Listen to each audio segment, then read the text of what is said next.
Ywk Podcast. This is episode 7. We're talking about managing bad behaviour today. I'm Becky and this is Ollie. Hey. We're talking about managing bad behaviour today, Ollie. I guess depending on your context, this might be an easier or harder thing to have to deal with. And what I mean by that is if we work with young people from the community, there might not be perhaps the boundaries there that there is within some church families, but then you also might have some church families that just don't have boundaries either. Yeah. And have bad behaviour. Or church families whose boundaries at home are so strict that when they come to youth stuff, they really want to go wild because it's relaxed a little bit. Yeah, so we want to talk a little bit about how to manage some of that bad behaviour in a way that finds the right balance between obviously portraying God's love and forgiveness, which we obviously want to make sure that every child and young person knows. Quite a big miss. At the same time as trying to instill kind of boundaries that have consequences so that we can make sure that we're providing safe places for children and young people to hang out where they can thrive and get the most out of it. So I guess maybe we should unpack a little bit about what we mean by bad behaviour. Yeah, and I think being really clear about the behaviour and not the person is a really massive distinction, because we all have those young people who are a bit annoying, who doesn't matter what they do, they annoy us, and then the ones that can behave however they like, and for some reason we're just soft on them. And I think it's really important to kind of remove those things and just think about culture setting. I view behaviour management more as a culture setting. Yeah, I think so. Yeah, and I think also it's really important, isn't it, that we are building places where young people feel safe to come to and where they feel like they're getting the most out of it. And actually, if there are annoying young people who behave badly, who are never told off, then that's going to annoy them as well. Yeah. So, and might, put them off from coming back. So, yeah, and full disclosure, I am someone who hates conflict. I'm massively conflict averse. Yeah. And I work in an environment where the young people have known me for a really long time, and we like each other, hopefully, which is good. I have had some experience of working in open access youth centres and young people in the community, but we can defer to some of Becky's wisdom on managing a variety of things. And I really I was listening to a talk and someone described, it was about parenting, but I think it works with managing behaviour in young people. The goal isn't just to get the behaviour, we're actually trying to help them develop character. And if they're only doing good stuff when you're looking, that's a bit like sellotaping fruit onto a tree, whereas actually you want to help the tree to kind of grow and thrive. And if we don't make good environments, then we're not protecting people and we're not allowing people to thrive and grow. Yeah, so the kind of bad behaviour that we're talking about could range from a whole bunch of things. So it could be young people not listening when you're trying to teach something or trying to lead something, or them just messing about and not behaving as you would expect when you're trying to lead a session. It might be young people picking on other young people or disrespecting the leaders and not doing what they're being told to do, disrespecting the equipment, swearing, ranging to more serious things like fighting with each other. And we want to obviously try and reflect God in who we are and how we lead. And we want the young people to feel loved and accepted for who they are, no matter what. And sometimes when we deal with bad behaviour, we might do that in a certain way that makes those young people feel like they are less loved or less valued, which obviously is the opposite of what we're trying to do.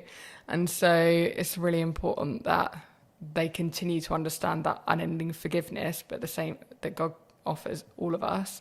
But at the same time, we can't just let them get away with everything, because we need to build those safe places where they're going to thrive, but also ensure they get the most out of everything, and that there are consequences for when they break boundaries and break rules and stuff. And in some ways that, I think, shows a value of the young person. You're not writing them off just because they behave badly. You're not saying kind of, never come back. We don't want you. Yeah. But exactly. you are saying, I see to who you are, and that behaviour is detached from you. We don't want that, but we do want you. And I think it does show a value. I'm willing to put the effort in, because it's much easier just to write a young person off. And we've all been, I guess we've all been tempted to do that. Yeah. They're the annoying kid. They're the naughty kid. Nothing's ever going to change. Whereas actually, by putting the effort in and investing in them, I think we are showing. And I think part of it is understanding, like, sometimes what is behind the bad behaviour. That sometimes, like, it is hurt people who hurt people. Yeah.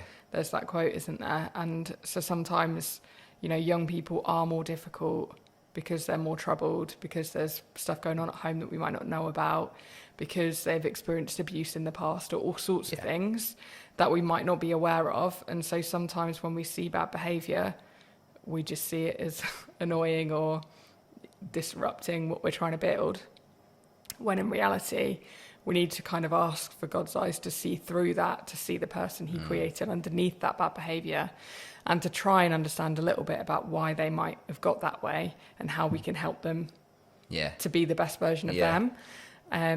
And it's that whole thing, isn't it, of, like, not saying to somebody that they can never come back, because that is, you know, the total opposite of what we're trying to do. Like, we're trying to make sure that every young person feels loved and accepted and welcomed. And if we tell young people they can't come for an extended period of time because of their behaviour, then that's not really the message that we're trying to get them to understand. And by saying we want them at their best, we're saying that there is a best of them that we see and appreciate. And I think some bad behaviour can come from good places. So a couple of times I've known young people be really, really empathetic and really good at understanding others, which means they're really, really good at cutting people down and being mean with their words. And actually that empathy is a good thing. It's just that it's turned into something bad. And there's another kid who used to beat people up a lot, but he was doing it for noble reasons. He was sticking up for people. And so actually not cutting down the nobleness of what he was trying to do. Yeah, standing up for people is a good thing. Yeah. But maybe when you're here, please don't hit them. And then also there's the whole other side of it, isn't there? That, like, we have to accept that children and young people are children and young people. They're not adults yet. They're not fully grown. They're still trying to learn how to behave. And so some of those boundaries and rules that we expect them to follow actually help them to learn what's wrong and right.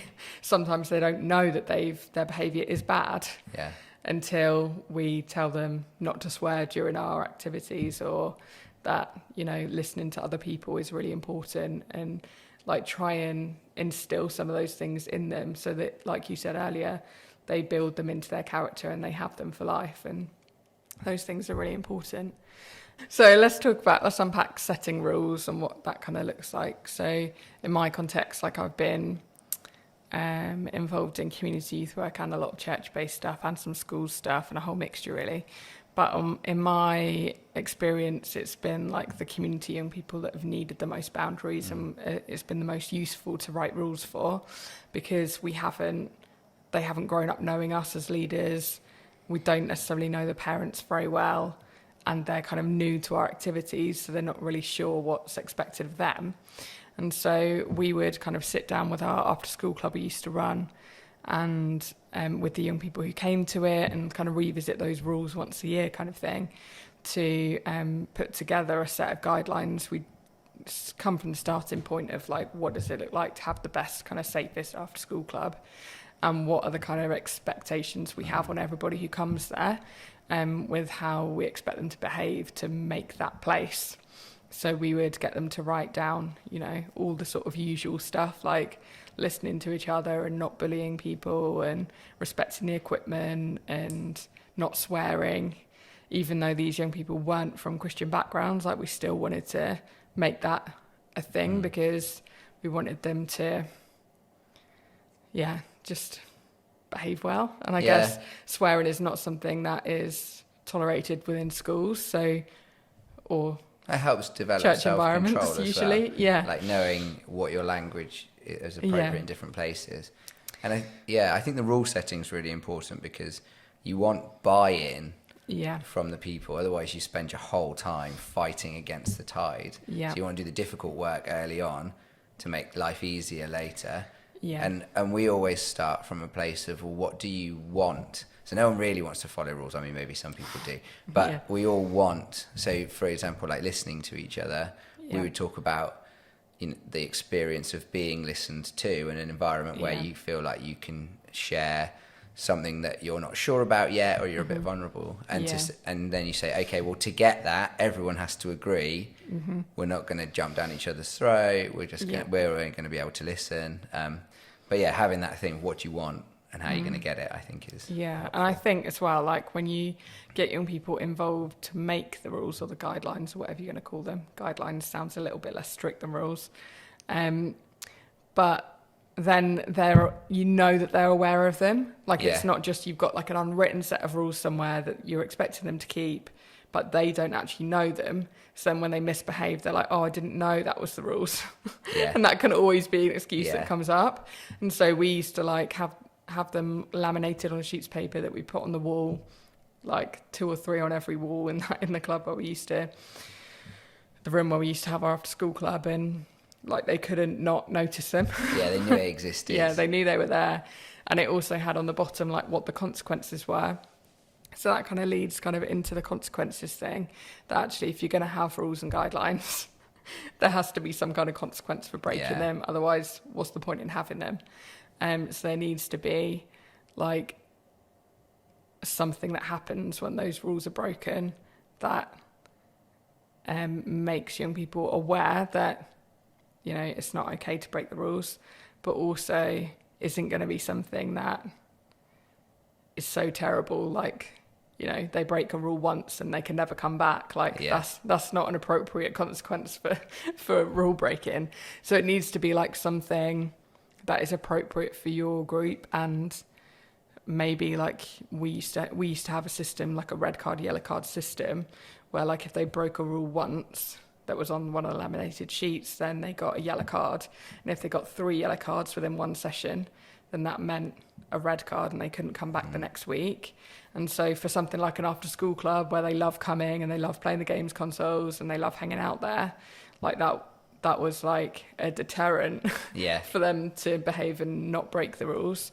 And they still did. I mean, like it happened occasionally, but usually what happened was once they got to like 2 yellow cards, they were like, down. Oh no, better behave well for the rest of the club today because I don't want to not be able to come back next week.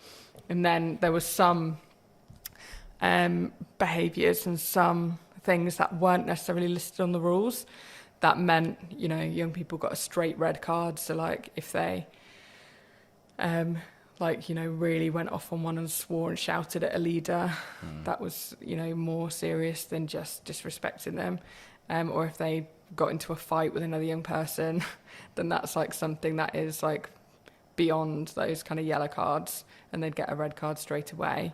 And obviously there are some things like that, like if they had a fight within our club, it was part of our procedure to then report that back to the school, because we were running the after school club in connection with the local school, and so they would want to know like which kids we were having come there and want us to report back on behaviour and stuff, which meant that actually young people were more likely to behave because they didn't want to also face consequences at school for their bad behaviour. And we'd only tell them, we wouldn't tell them about all the yellow card stuff, but we'd tell them, if serious stuff happened and young people threw chairs across the room or...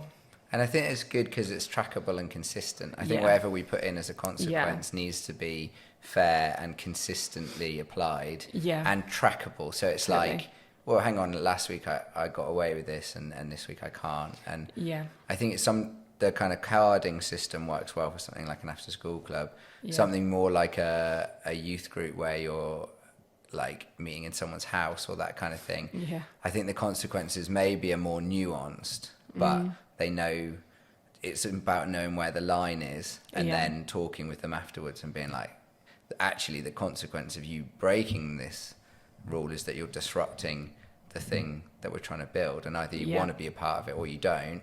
Make your choice, and I think empowering the young people to say, that's cool, if you don't want what we're trying to do, then that's okay, but don't if you do, these are the things, and we can work with you and be like, if you don't think this is working, but I think there are scales, aren't there, of consequences, but I think it should always be consistent and not a surprise or a shock, like, oh my goodness, this has happened to me. Like, I didn't... and I think it's different again, isn't it? Like with church young people, when you're most likely to know the parents, like you can, when you need to, you can have that conversation with everybody. It doesn't just have to be with the young person. Like if they're having consistent bad behaviour, you can have a conversation with parents and say, this is what's happening, and try and kind of mediate and move past it together with parents. I think that's a lot harder to do with community youth work when you don't necessarily know the parents. Some of them might get picked up by parents and you might know them or see them every now and then. Some of them might walk home on their own and you never see the parent. So like it can be, it's different depending on the context, I guess. But yeah, just touching on the really bad behaviour thing, like sometimes it's worth, I guess, if you're starting a new thing or even if you're running something already, to think through with your team, what does really bad behaviour look like in this context, and what are we going to do if this happens? Yeah. Because I think with youth work and kids work, it is unpredictable, and you can never really tell, like whether something really bad is about to kick off, like whether your building or equipment's going to get purposefully vandalised. If stuff's going to get stolen. Things can turn violent quite quickly. We've had a couple of instances. One, a young leader pinned someone against a wall by their neck. They're like, whoa, hang on, how do we deal with this? Had people threatening to stab leaders outside. Had one young person who was massive. Like he was maybe 17 or 15, but he was like 6'5" and huge, just like smashing up the place because he was angry. And like those sorts of behaviours. There needs, like sometimes it's having in mind what you're going to do to mitigate that. So like if a young person's kicking off like that and smashing stuff, the easier thing sometimes is to get all the other young people out of that room. Rather than try and restrain or do something with the young person. There was no chance I was restraining that young person. He was huge. He'd have thrown me across the room. So like it's worth thinking through those scenarios so that you know what you're going to do. Like in what case are you going to call the police? At what stage? So that your other leaders feel equipped to deal with those kind of things as well and know what to do if this comes up. This is what we do. If young people are refusing to leave the building after a certain period of time, we're going to need to call the police or call parents to get them to leave. So there's other ways to deal with some of that really bad behaviour, and sometimes we can feel bad that if stuff is criminal or laws have been broken, like sometimes we can feel like the bad guy for getting police involved because we don't want to lose favour with the young people and we don't want to escalate it to something that it didn't need to be. But at the same time, like sometimes those young people need to learn that when they break the law, there are criminal consequences for that. And sometimes, they're not arrested or anything. They're just given a stern warning by the police, which is sometimes kind of what they need to realise that actually this is quite bad. This is bad and it's not okay. And I think the important thing, which is easy to say when you're not in the middle of it, but I tend to panic in bad behaviour situations when they're really bad, and being able to have a plan beforehand so that you don't panic and you can remain calm and think, okay, what do we do here? What is the useful way to diffuse the situation? Because sometimes we can get to threats and escalation. Stop doing that or I'll call the police. And it's like with parenting, like you only really should make the assertions that you're going to follow through. So you've done this, I'm calling the police, I'm sorry, that's just what we do. Rather than the temptation to as the behaviour escalates, we escalate, and it just creates a kind of mess. Which links really well into I think how we tell young people off, because I think we're human, we can get frustrated and angry really easily, especially when we've spent hours putting together a session that we wanted to go really well or wanted to go a certain way, and that hasn't happened. Like we can get angry, or the temptation is to yell or lose our temper, because we want to set that straight. And it's annoying and you're angry. And hurt as well, because you put a lot of your person into that. But I think learning to not take it personally is really important. And sometimes we might feel really disrespected or hurt, because we take it personally. Yeah.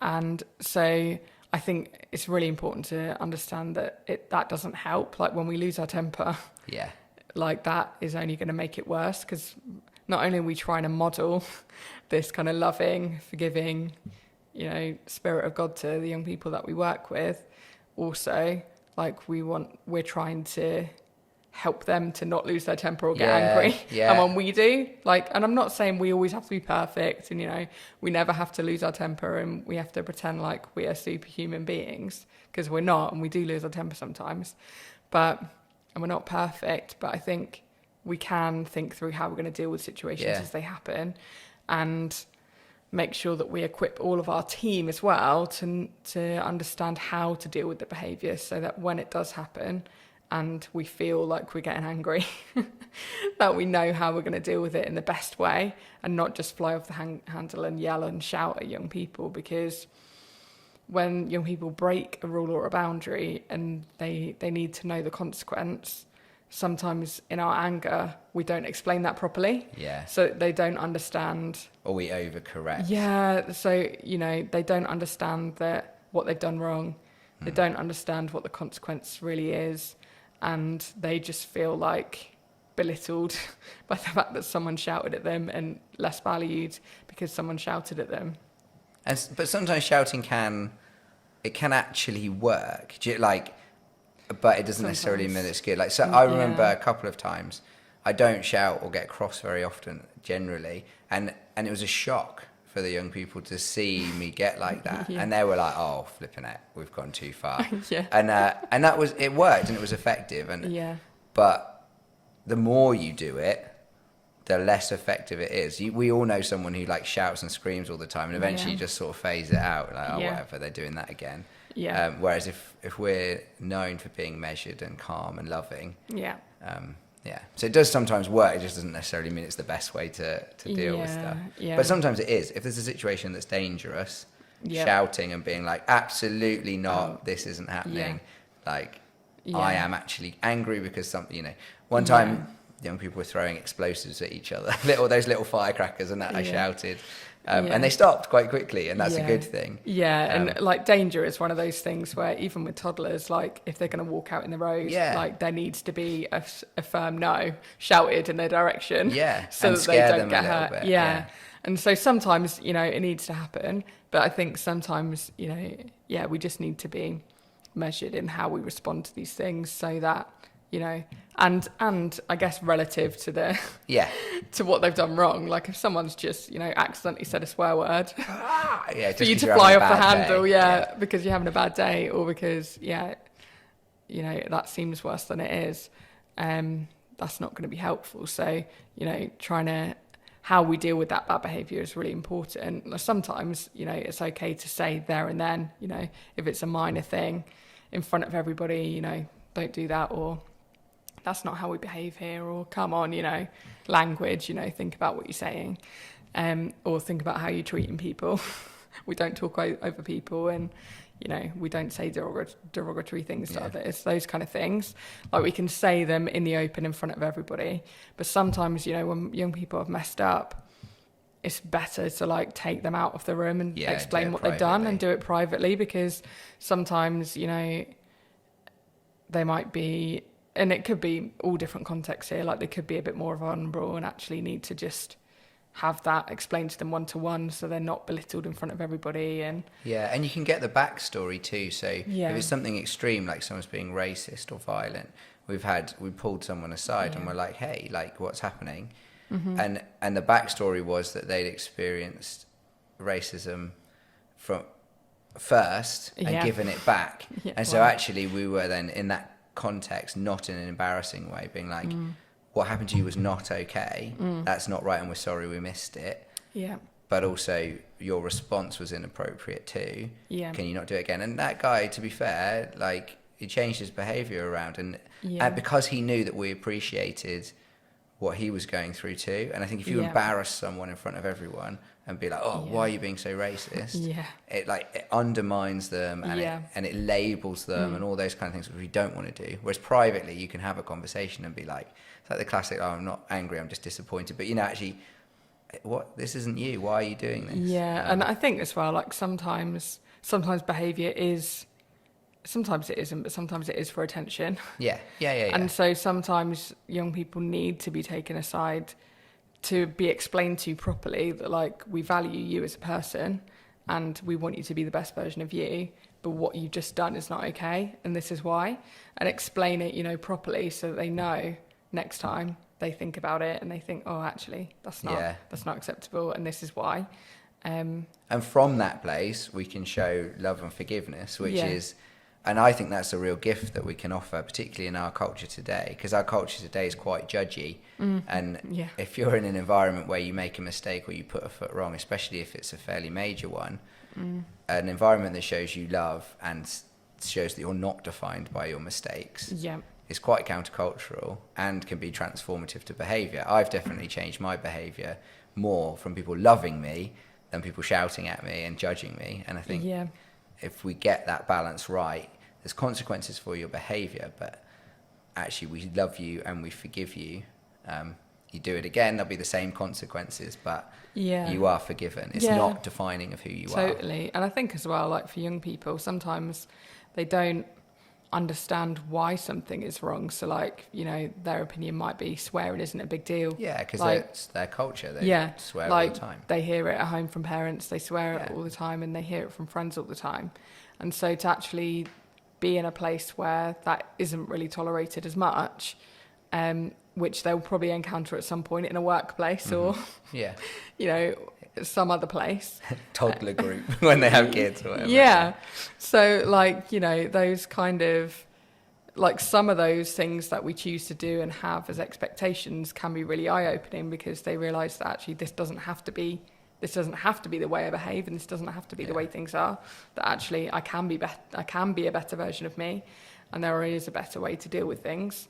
Some of that's really eye-opening and transformational for the young people we work with. And that comes back to their character. They're not pretending to be good in front of us. They're learning and growing. And that's what we're aiming at. It's not that we just want our group to go well and they can think and do and behave what they like when they get outside. Actually, we are trying to develop these young people in a love, because we love them.